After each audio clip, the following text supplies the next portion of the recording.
ادھر نفیسہ کو یہ خوشخبری ملی اور ادھر سے شوہر نے گھر آ کر بتایا اسے نوکری سے نکال دیا گیا ہے۔ یہ بات سن کر نفیسہ رونے پیٹنے لگی، اب میرا کیا ہوگا؟ میں اس حال میں بھی کپڑے سلائی کروں گی، کیا مجھے سکون نہیں مل سکتا؟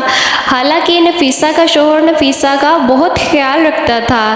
جب وہ کپڑے سلائی کرنے بیٹھتی تو نفیسہ کو وہیں بیٹھے چائے بھی بنا کے دیتا، کبھی کھانا بنا کے دیتا اور باہر نوکری بھی کرتا تھا۔ اب اکثر ہی نفیسہ کی اپنے شوہر سے کام کے سلسلے میں بحث ہو جاتی، شوہر سے وہ بدتمیزی کرنے لگتی، بد زبانی کرنے لگتی۔ جب شوہر کھانا کھانے بیٹھتا تو آگے سے یہ کہہ دیتی، کام کے نہ کاج کے، دشمن اناج کے۔ وہ بیچارہ دو نوالے کھاتا اور اٹھ کر باہر چلا جاتا، حالانکہ وہ بھی روز کام ڈھونڈنے جاتا تھا اور یہ تو اللہ کی مرضی تھی کہ اس کو کوئی کام مل نہیں رہا تھا۔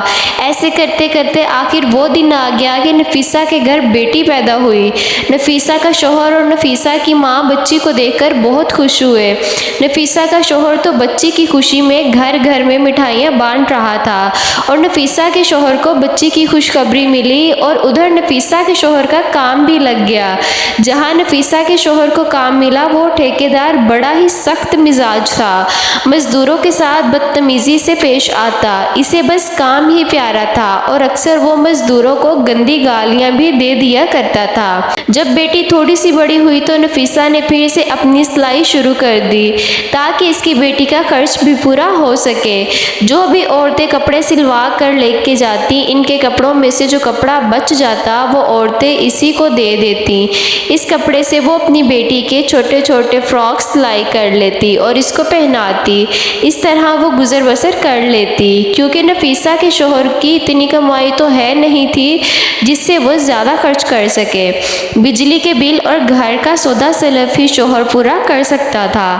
پھر ایک دن خدا کی کرنی ایسی ہوئی کہ ان لوگوں کے گھر میں جیسے زلزلہ سا آ گیا ہو۔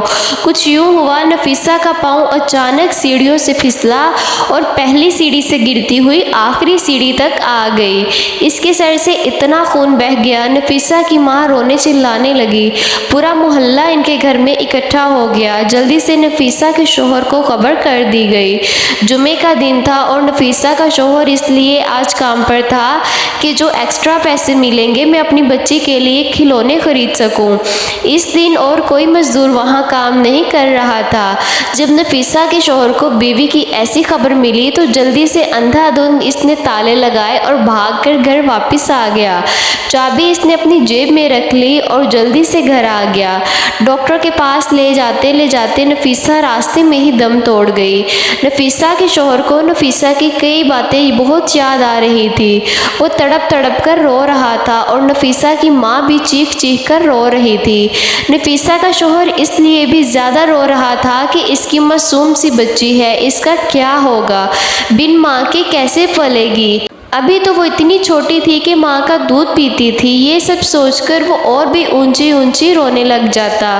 نفیسہ کی اچانک موت پر ہر کوئی افسوس کرنے لگا۔ کون جانتا تھا کہ ایک جوان لڑکی بھری جوانی میں یوں خاموشی سے چلی جائے گی۔ ہر کوئی نفیسہ کی نیکی کے گن گایا کرتا تھا۔ سب ہی جانتے تھے کہ وہ کتنی نیک تھی، پرہیزگار تھی، ہر کسی کا خیال رکھنے والی تھی۔ ہر کوئی اس کی تعریف میں لگا ہوا تھا۔ نفیسہ کی ماں اور شوہر کا رو رو کر برا حال ہو گیا۔ وہ دونوں غم سے نہ ڈھال تھے۔ پھر تدفین کا وقت قریب آیا اور نفیسہ کا جنازہ پڑھایا گیا۔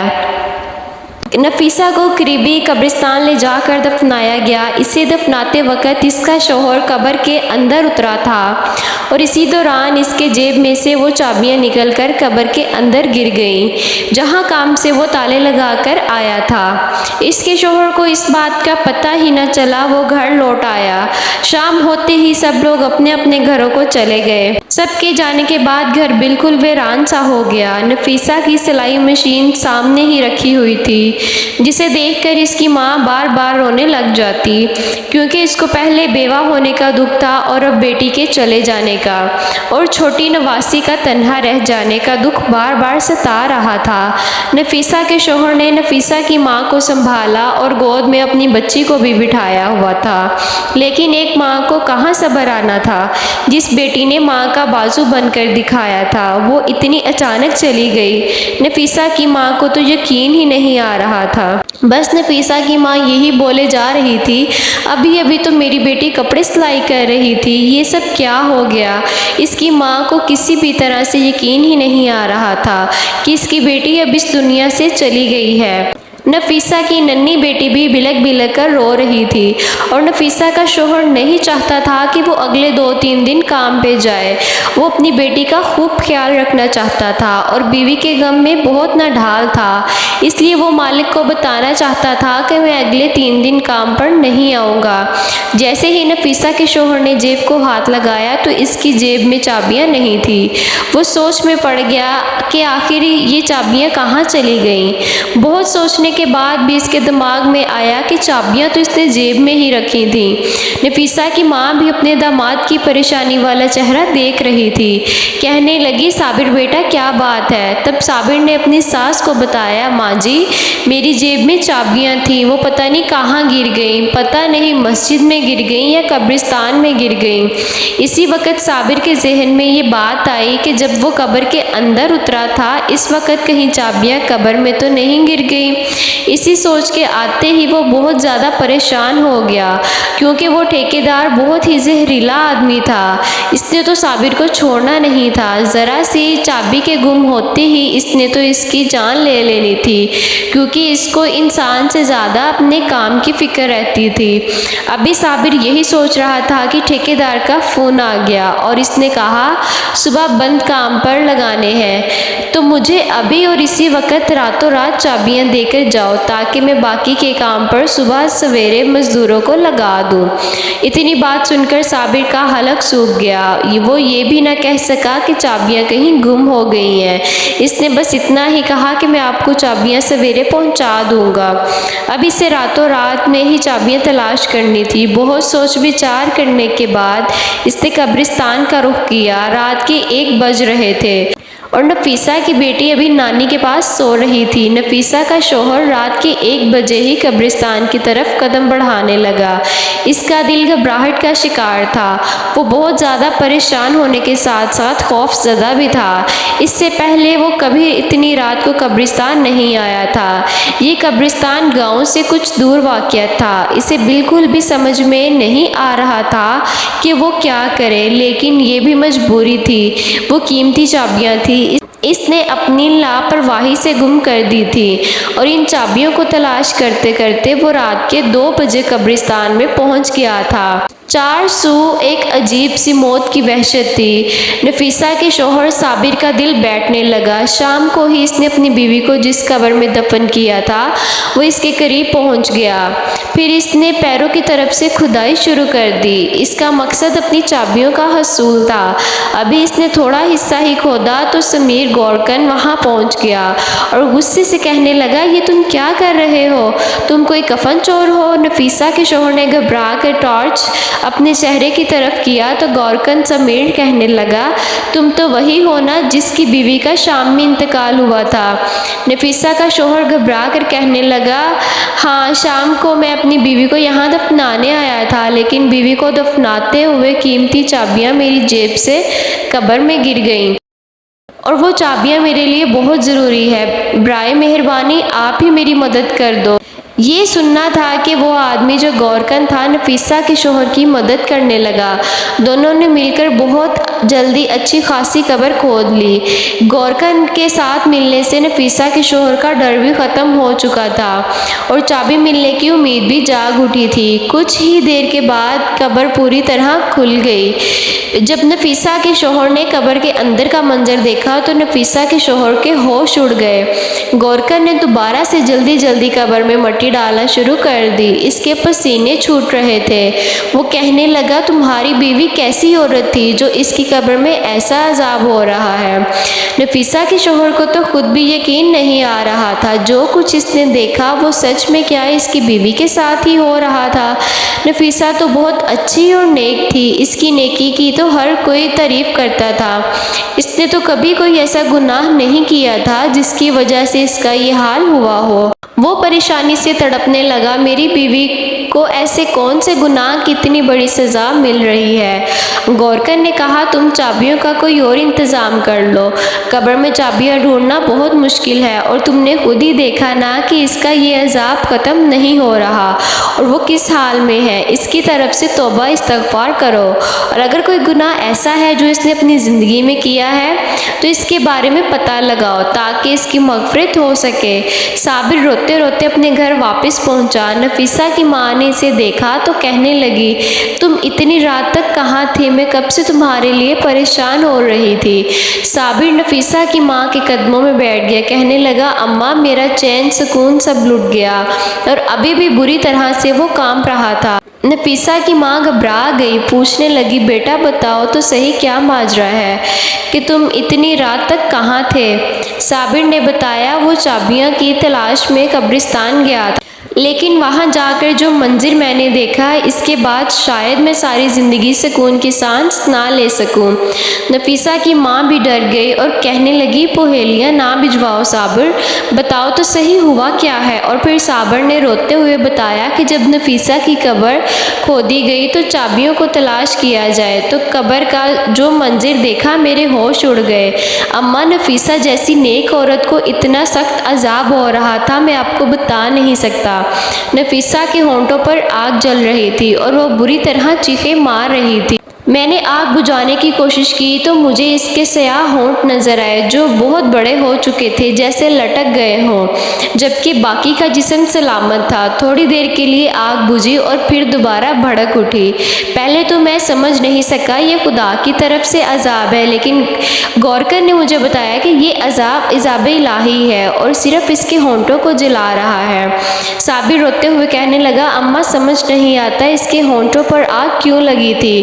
وہ تو ان ہونٹوں سے ہر وقت اللہ کا ذکر کیا کرتی تھی، برائی نہیں کرتی تھی، وہ اچھی عورت تھی۔ نفیسہ کی ماں اور اس کا شوہر ایسے ہی ساری رات روتے رہے اور اللہ تعالیٰ سے نفیسہ کی مغفرت کے لیے دعائیں مانگتے رہے۔ فجر کی اذان ہوئی تو نفیسہ کی ماں کہنے لگی مسجد کے امام صاحب کو خاموشی سے ساری باتیں بتاؤ اور پتہ کرو کہ کیا معاملہ ہے، میری بیٹی کے ساتھ ایسا کیوں ہو رہا ہے، کیا اس سے کوئی غلطی ہوئی ہے؟ امام صاحب بہت ہی نیک اور پہنچے ہوئے انسان ہیں، یقیناً وہ ہماری ضرور مدد کریں گے۔ صابر کو بھی یہ بات مناسب لگی۔ اس مسئلے کا اگر کوئی حل بتا سکتا تھا تو وہ صرف امام صاحب ہی تھے۔ صابر نماز کے لیے گیا، نماز ادا کی۔ اس نے مسجد کے امام صاحب کو روک لیا اور تنہائی میں انہیں روتے ہوئے ساری بات بتا دی۔ یہ سن کر وہ کہنے لگے میں نفیسہ کی اماں سے ملنا چاہتا ہوں۔ صابر امام صاحب کو اپنے گھر لے آیا اور نفیسہ کی ماں سے ان کی ملاقات کروا دی۔ امام صاحب پوچھنے لگے اماں بتاؤ نفیسہ کہیں کسی کی چغلی تو نہیں کرتی تھی یا کوئی ایسا گناہ جو اس کے منہ سے ہوتا ہو؟ نفیسہ کی ماں کہنے لگی نہیں، میری بچی صرف سلائی کا کام کرتی تھی، اسے اتنی فرصت کہاں تھی کہ وہ آس پاس پڑوس میں جائے یا اپنی سہیلیوں کو اپنے پاس بلائے۔ پھر یہ سن کر امام صاحب نے ایک سوال کیا جس سے نفیسہ کی ماں چونک اٹھی۔ امام صاحب نے کہا کیا نفیسہ کسی کی امانت کو اپنے پاس رکھتی تھی، یعنی کوئی بچا ہوا کپڑا، کوئی جوڑے پر لگنے والی لیس وغیرہ؟ نفیسہ کی ماں کہنے لگی نفیسہ تو بچے ہوئے کپڑے اور دھاگا وغیرہ سب کچھ واپس لوٹا دیتی تھی اور جو کپڑا اسے چاہیے ہوتا تھا وہ پوچھ کر لیا کرتی تھی۔ امام صاحب کہنے لگے سوچ لو کہ ایسی غلطی ہو سکتی ہے جس کی وجہ سے اس کے منہ کو عذاب ہو رہا ہے، لیکن پھر بھی اس نے جانے انجانے میں کوئی ایسا گناہ تو ضرور کیا ہے۔ امانتوں کے معاملے میں ہمیں بہت سخت طور پر سوال جواب کا سامنا ہوگا۔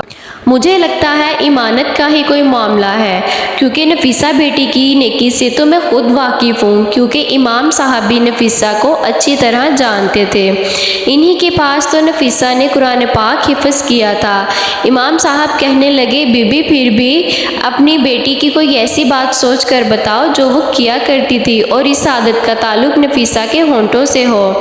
نفیسہ کی ماں بہت سوچ کر کہنے لگی کہ اس کی ایک عادت سے مجھے بہت چڑ تھی، وہ کینچی کے بجائے اپنے منہ سے دھاگا توڑتی تھی اور پھر دھاگے کا جو ذرہ ریشہ اس کے منہ میں یا ہونٹوں میں رہ جاتا اسے دانتوں میں چباتی تھی۔ اکثر ہی میں نے اس کا منہ چلتے ہوئے دیکھا تھا، لیکن وہ بار بار کینچی نہیں اٹھاتی تھی، منہ سے دھاگا کھینچ کر توڑ دیا کرتی تھی اور پھر اس دھاگے کو منہ سے چبا کر تھوک دیتی تھی۔ میں نے دیکھا کہ اس طرح ہونٹ بھی کٹ سکتا ہے، لیکن وہ اپنی عادت میں پکی ہو چکی تھی۔ یہ سنتے ہی امام صاحب کہنے لگے، تو پھر ہو سکتا ہے یہ عذاب اسی دھاگے کے ذرے کی وجہ سے ہو، کیونکہ جب نفیسہ کی موت ہوئی تھی تو اس سے پہلے وہ کپڑے سلائی کرتی کرتی اٹھ کر سیڑھیوں کی طرف گئی تھی۔ شاید اس کی موت کے وقت وہ دھاگے کا ذرہ اس کے منہ میں رہ گیا ہو اور اسی دھاگے کی وجہ سے اس پر عذاب ہو رہا ہو۔ سلائی کے بچے ہوئے سامان کے ساتھ دھاگے کا ایک ذرہ سا ٹکڑا بھی اس شخص کی امانت کہلاتا ہے جو کپڑوں کی سلائی کے پیسے دیتا ہے۔ ساری بچی ہوئی چیزوں کی طرح دھاگا اور دوسری چیزیں بھی واپس کرنا ضروری ہوتی ہے۔ بہتر ہے کہ آپ لوگ اس طرح سے مغفرت کی دعا کریں، اور جو لوگ بھی نفیسہ سے کپڑے سلواتے تھے ان سب سے بات کر کے نفیسہ کی عادت کے بارے میں بتائیں اور اس کے لیے معافی مانگ لیں۔ یہ سن کر نفیسہ کی ماں بہت زیادہ پریشان ہوئی۔ بظاہر تو یہ بہت معمولی سی بات تھی، لیکن اس کی وجہ سے نفیسہ کو اتنا سخت عذاب ہوگا یہ ان کے وہم و گمان میں بھی نہ تھا۔ پھر نفیسہ کی ماں نے ان سب لوگوں کو اپنے گھر میں جمع کیا جن کے نفیسہ کپڑے سلائی کیا کرتی تھی، اور سب کو نفیسہ کی اس چھوٹی سی عادت کا بتا کر نفیسہ کی مغفرت کے لیے ہاتھ جوڑے۔ لیکن یہ کوئی ایسی بڑی بات تو تھی نہیں، اس لیے سب نے فوراً معاف کر دیا۔ کچھ لوگوں کی نظر میں یہ تو گناہ بھی نہیں تھا، لیکن جو بات انسان کے نزدیک معمولی سی ہوتی ہے اعمال میں وہ اکثر بھاری ہوتی ہے۔ یہاں اب یہ معاملہ امانت کا تھا، شاید اس لیے نفیسہ کی پکڑ ہو گئی تھی۔ سب لوگ نفیسہ کی اچھی عادتوں سے واقف تھے، اس لیے نفیسہ کو معاف کر کے چلے گئے۔ اس رات نفیسہ کی ماں نے اپنے داماد سے کہا، صابر جلدی سے دوبارہ چابیاں کے لیے تم اس کی قبر لازمی کھودو اور اندر کا منظر دیکھ کر بتاؤ اس پر عذاب ہٹ گیا ہے۔ نفیسہ کی ماں جاننا چاہتی تھی کہ اس کے عذاب کے پیچھے اصل وجہ کیا تھی، کیا واقعی ایک ذرہ سا دھاگا اس پر عذاب کی وجہ بنا تھا۔ اس رات صابر پھر گورکن کے پاس گیا اور ان دونوں نے مل کر قبر کھودی تو دیکھا کہ نفیسہ کی میت بالکل ٹھیک تھی، اس کے پاس سے خوشبو آ رہی تھی، کسی قسم کا کوئی عذاب باقی نہ تھا، اور صابر کی چابیاں بھی اس کی قبر میں تھیں۔ صابر نے وہ چابیاں وہاں سے اٹھائیں اور قبر واپس سے بند کر دی اور گھر واپس آ کر نفیسہ کی ماں کو سارا ماجرا سنایا۔ انہوں نے اللہ کا شکر ادا کیا، ان کی بیٹی پر سے عذاب الہی ہٹ گیا۔ اور پھر جب یہ بات گاؤں والوں کو پتہ چلی تو ہر کوئی حیران رہ گیا کہ اس قدر نیکوکار عورت کو ایک امانت کی وجہ سے عذاب بھگتنا پڑا تھا۔ سارے گاؤں والوں نے توبہ استغفار کی اور پھر سب نے اپنے معاملات کو سدھارنے کی کوشش کی۔ اس دن کے بعد گاؤں میں ہر کوئی امانت کو لے کر بہت چکنا ہو گیا۔ اس کے بعد کسی کے پاس کسی کی ذرا سی چیز ہوتی تو اسے فوراً واپس لوٹایا جاتا۔ نفیسہ تو چلی گئی تھی، لیکن جاتے جاتے اپنی ماں اور شوہر کو اداس کر وہ نفیسہ کی بیٹی اور نفیسہ کا شوہر اور ماں تینوں اسے ہر وقت یاد کرتے رہتے۔ نفیسہ تو پھول تھی جس کی خوشبو چاروں طرف بکھری ہوئی تھی، اس کے جانے کے باوجود بھی لوگ اسے بالکل نہیں بھولے تھے۔ وہ اپنے اچھے اخلاق اور رویے کی وجہ سے سب کے دلوں میں آج بھی زندہ ہے۔ وہ اب جنت کے کسی اعلیٰ مقام پر ہوگی۔ جو چھوٹا سا گناہ اس سے ہوا تھا اس کی سزا وہ بھگت چکی تھی۔